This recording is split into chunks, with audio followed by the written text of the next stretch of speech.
tomar decisões importantes. Boa tarde, Ney. Poderia nos contar um pouquinho sobre você, como você começou na Mundo Seja Mix, sobre a sua história de administrador? Boa tarde, Aline. Boa tarde, telespectadores. A gente começou, na verdade eu e um sócio na empresa de açaí, na virada de 2015 para 2016. Foi meu primeiro empreendimento formal. Ficou um tempo, não deu certo, como todo mundo que começa um negócio próprio no Brasil, quase todo mundo, não tinha muita experiência, o negócio acabou não prosperando. A gente resolveu fechar, mas ficou uma grande experiência, sobretudo de atitudes para a gente abrir o Mundo Seja Mix em 2018. Na época a gente era focado em vender camisetas, a gente vendeu em atacado, vendeu camisetas personalizadas, vendeu no varejo também, e agora estamos vendendo camisetas fitness e fornecendo camisetas para licitação. Então, resumindo é isso. Desde 2015, 2016, a primeira experiência, e 2018 a segunda, que é essa que vigora até hoje. Eu vou falar um pouco sobre a minha rotina de trabalho. Eu já deixo algo preparado, uma estrutura de atuação preparada na noite anterior para executar durante o dia. Então, eu acordo geralmente, tomo café com minha esposa, me atualizo sobre as notícias do dia e começo a executar o que a gente tinha planejado anteriormente. Primeiro, uma das minhas principais atribuições é buscar novas oportunidades, tanto de vendas para o público em geral, quanto oportunidades de licitação, nos editais, e tenho a responsabilidade de, após o negócio ser concretizado, fazer com que o produto chegue da maneira mais rápida e segura na mão do cliente. Ney, poderia me contar como é a sua rotina de trabalho no dia a dia? Quais são as suas principais responsabilidades e atividades? Aline, como o nosso principal produto, por enquanto, ainda é a camiseta, eu no caso, compro o tecido, ligo, compro, o pessoal da distribuidora de tecido entrega no galpão de corte, eu acompanho a pessoa responsável para a gente desenvolver o melhor encaixe ali no tecido. Esse encaixe é feito no computador, então é um programa próprio para isso. Acompanho para ver se não tem desperdício, se não tem um buraco, se dá para a gente encaixar alguma coisa ali para aproveitar o maior percentual do tecido. Após esse processo é impresso numa máquina grande, de uns 2 metros de largura, um papel, que a máquina chama plota, o papel a gente chama de matriz. Enquanto isso, a equipe está estendendo o tecido numa mesa que tem uns 11, 12 metros. A impressão geralmente deve ter uns 8 ou 9 metros, é colado em cima do papel, já com os moldes das camisetas, e aí o cortador vem e corta esse produto, que é a camiseta, manga, costa, gola e frente. Após isso eu pego esse material cortado, esse tecido, levo até a costura, o costureiro, a equipe costura, passa um tempo, eu volto, pego e já parto para a estamparia. Nesse meio tempo a gente desenvolve a arte, imprime o papel vegetal, que se for no caso de gravar a tela, se não, se for um caso de sublimação, imprime o papel sublimático ou DTF. A partir disso, já com a camiseta pronta e com a estampa também, a gente parte para o processo de impressão. Se for silk screen, a gente tem uma equipe que estampa. Se for DTF, eu tenho equipe que estampa através da prensa sublimática, que é a mesma prensa que é utilizada para estampar também, se for no caso, o papel sublimático. Ney, você poderia compartilhar um exemplo recente em que você precisou tomar uma decisão importante para a sua empresa? Aline, recentemente a empresa vinha produzindo apenas camisetas personalizadas, principalmente no ramo de licitações, mas no ramo privado, para empresas, para eventos, mas só personalizadas. Por quê? Porque a gente fazia o processo de produção puxada. Primeiro a gente fechava o negócio, depois produzia. Contudo, o Mercado Livre chegou em Goiânia com um projeto para incubar algumas empresas e dando uma série de benefícios. Era algo que estava fora do meu escopo, eu analisei e me reuni com o pessoal do Mercado Livre, eles foram em loco conhecer o galpão, conhecer a nossa empresa, e através disso resolvi entrar nesse processo. Isso acarretou em a gente começar a produzir, a desenvolver um novo produto, que são as camisetas fitness para academia, para corridas, para crossfit, com material de dry fit, uma camiseta maravilhosa chamada Dry Max. E através disso a gente parou de produzir a produção puxada e começou a produzir em grande escala, porque um dos critérios do mercado para ser aceito esse projeto do Mercado Livre é ter uma gestão de estoque inteira, né? A gente precisa ter um pouquinho de vários produtos, mas um produto com uma profundidade grande. Então, creio que isso impactou bastante os rumos da nossa empresa e os resultados até agora estão sendo muito positivos. O que influenciou essa decisão? Essa decisão foi influenciada pelo benefício que esse projeto do Mercado Livre trouxe. Os benefícios, que foram vários. Então, assim, diz que cavalo arriado passa uma vez, né, na frente da gente. Não creio que seja uma vez não, mas são raras essas oportunidades e, assim, às vezes o que passa a gente tem que aproveitar. Então, como os benefícios foram muito grandes, a gente viu, antes de aceitar, lógico, fizemos uma pesquisa de mercado, a gente fez uma precificação do produto, viu que o fornecedor de tecido tem capacidade de entregar, não vai faltar, nossa equipe tem capacidade de produzir, a gente avaliou que ficar fora de um projeto desse seria muito pior do que estar dentro. Ney, agora eu queria que você me falasse um pouquinho como você se relaciona com seus colaboradores, com os clientes, fornecedores, quais as estratégias que você utiliza para manter uma boa comunicação e um ambiente de trabalho positivo?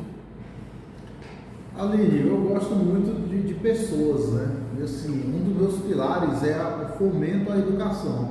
Eu venho de família de professores, eu sou egresso da função de professor, mas sou formado na área, ministrei aulas em muitas escolas, então assim, um dos pilares que eu tenho, tanto na vida pessoal quanto na profissional, é fazer com que a pessoa, ou as pessoas que estejam se relacionando comigo, passem a estudar mais, a se desenvolver mais através do estudo. Então assim, eu creio que através dessa minha abordagem natural, as pessoas já começam a se engajar no projeto e não é difícil, depois que a pessoa compra a ideia de evoluir, ela comprar a ideia de realizar a tarefa dela no dia a dia ali de forma satisfatória e que ela colha proveitos para ela. Fora isso, a gente procura pagar preços justos, salários justos, determinar prazos adequados para as equipes entregarem, procurar através da administração e da organização não estrangular nem o prazo, nem o salário, nem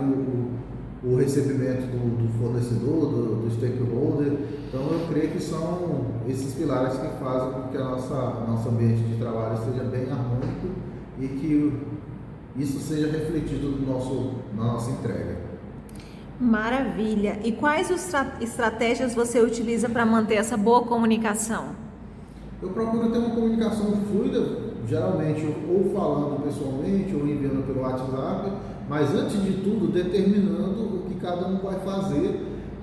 No ato da contratação, a gente já procura fazer um copy da empresa, mostrar para a pessoa, mandar isso para o WhatsApp de comunicação da pessoa, tanto de forma escrita como também o arquivo em PDF, para ela chegar e não ficar perdida e a gente também conseguir cobrar melhores resultados conforme que já foi acordado. Show! E como você constrói e mantém relacionamentos dentro e fora da empresa? Eu sou um cara muito extrovertido, né? Então, assim, eu procuro, depois de determinados objetivos, procuro conversar bem, tratar bem as pessoas.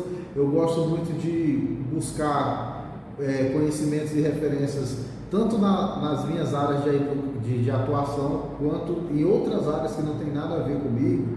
Tiver uma feira que esteja falando lá sobre design tem a ver, a gente vai, mas tiver outra feira falando sobre arquitetura, que não tem muito a ver, a gente vai também, porque a gente sempre conhece pessoas que podem trazer algum conhecimento a mais, e aí você linka uma ideia com a outra, né? Como diz Steve Jobs, você só consegue ligar os pontos olhando para trás. Então, quanto mais coisas para trás você tiver de conhecimento, mais você vai conseguir ligar um ponto ao outro. Ney, agora eu gostaria de saber como você busca informações e como você compartilha essas informações importantes com as pessoas necessárias para o seu negócio. Aline, eu costumo dizer que eu até busco informações demais, assim, ó. As formas são tantas, mas resumindo, como eu busco informações? Eu faço as perguntas, geralmente ou para as pessoas que entendem muito daquele assunto, ou na internet, Google. Eu gosto muito de usar o ChatGPT para fazer minhas pesquisas, além de outras formas, o Gemini também, além de outras formas de inteligência artificial. Então, assim, eu sempre pesquiso, eu tenho bancos de bibliotecas online que eu tenho acesso da faculdade que eu fiz até hoje, é liberado para a gente. Eu tenho acesso aqui em Goiânia, tem muita biblioteca. Então, assim, tem o Sebrae também, que é uma fonte muito bacana de informações. Então, assim, eu busco em vários canais fazendo perguntas. E eu levo para a minha equipe esses aprendizados que eu busco as informações, faço ali um estudo e já transformo essas informações em conhecimento. Então eu já mando para a pessoa via WhatsApp, via e-mail, converso pessoalmente, sim, tanto quanto buscar informações. O que eu gosto é passar essa informação já de maneira digerida, em formato de conhecimento, para que a pessoa utilize ali, principalmente nas atividades da empresa. Ney, agora vamos falar um pouquinho sobre os principais desafios que você enfrenta como administrador e como você age para superá-los. Aqui na empresa a gente busca soluções basicamente para duas questões. Uma é a produção em si, principalmente a parte de costura, que é o maior gargalo na produção, no meu caso de camisetas, mas de roupas em geral. Então a gente sempre tenta buscar novas pessoas no mercado que costurem com o zelo necessário, né? E assim, sem estragar o tecido. A segunda é como administrador em si. As pessoas que a gente faz parceria, inclusive até alguns fornecedores não. A segunda é na parte da administração em si, né, de colher os dados e já com os dados em mão a gente lançar o nosso ERP. Lançar o nosso ERP a gente faz tranquilo. Agora a parte de receber os dados das empresas que é complicado, porque geralmente as empresas, os fornecedores, os prestadores de serviços, alguns terceirizados, eles não têm o costume de fornecer os dados, a quantidade certa, a nota fiscal certa, o peso certo, o tempo estimado que ele vai resolver o problema. Então, assim, a parte mais difícil da administração, no nosso caso, está na parte de fora. E como é que eu busco resolver isso? A parte da costura, já falei que é pesquisando no mercado novas pessoas, e a parte de colher a informação, a gente procura sempre explicar o porquê da gente estar pedindo aquele tanto de informações para não gerar um desgaste, né? E também insistir, né? Dar uma flexibilidade. Sei que você não consegue me passar hoje, porque você tem outros trabalhos para entregar, mas eu preciso até amanhã ou depois de amanhã. E agendar no meu sistema de agenda e ficar lembrando ou pedindo alguém para lembrar essas pessoas que mandem os dados corretos. Poderia me contar, Ney, sobre alguma realização recente que você considera importante para a empresa? Aline, a maior realização recentíssima, quentinha, que Mundo Seja Mix conseguiu, inclusive nos siga nas redes sociais, Mundo Seja Mix, foi voltar com força para as vendas online, porque a gente montou uma estratégia de produção puxada, como eu disse anteriormente, e começou a estruturar o retorno. A gente imaginou retornar pela nossa plataforma própria que a gente tem. A gente também cogitou voltar na Shopee, só que calhou essa oportunidade da incubação do Mercado Livre, um projeto que chegou. Então, assim, a gente conseguiu matar 2 coelhos com uma tacada só, né? A gente retornou para as vendas online e conseguiu fazer isso de forma bem assessorada. Ney, quais as principais competências, na sua opinião, que um administrador precisa ter para gerir uma empresa de forma eficiente e eficaz? Aline, empreender, na minha visão, é lidar com pessoas. Então, assim, as competências principais que eu poderia citar aqui para gerir bem uma empresa de forma eficaz é saber lidar com pessoas, saber conversar, saber extrair da pessoa o máximo que ela pode dar, saber entender se a pessoa está passando por um momento ruim, por que ela entregou um resultado um pouco abaixo. Isso de forma interpessoal, né?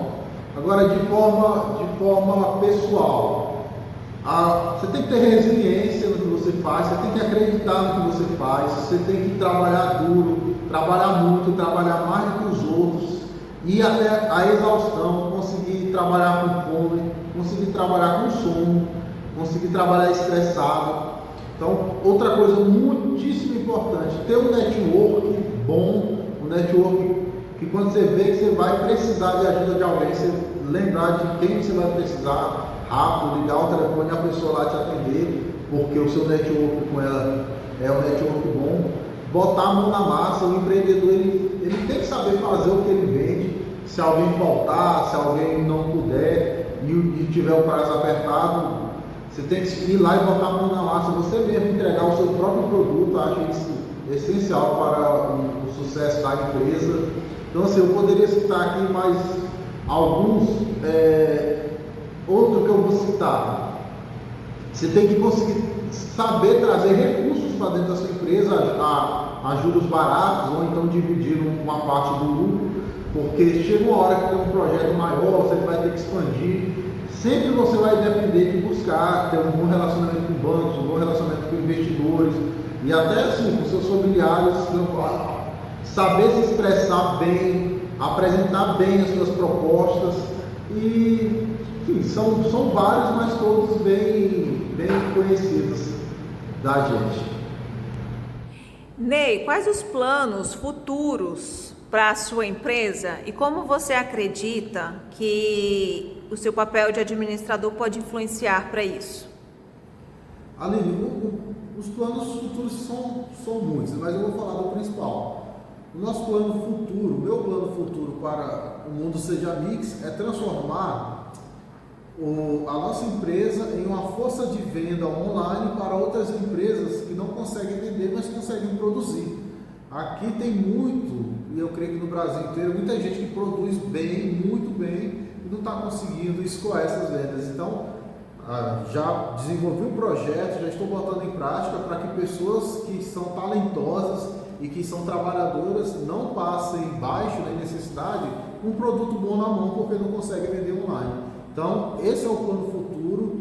Através do meu planejamento e do meu esforço, nós vamos conseguir botar isso em prática, porque já está tudo traçado e, inclusive, a gente já começou a fazer um piloto com uma grande confeccionista que, infelizmente, não está dando conta de vender o produto dela e a gente está subindo aqui para vender através da nossa força de venda. Quais os papéis de administrador que você acredita importante para alcançar esse objetivo? O papel do administrador é cuidar bem dos números, né? Saber quanto entra, saber quanto sai, saber quanto pagar para todo mundo, quanto receber, para que a gente não faça nenhuma loucura e acabe prejudicando tanto a pessoa quanto a empresa. Então, assim, acho que o principal papel do administrador é medir. Então, a gente tem que medir o esforço, medir o número, medir o peso, medir a quantidade e creio que o resto, com força e determinação, se resolve. E tomar decisões importantes.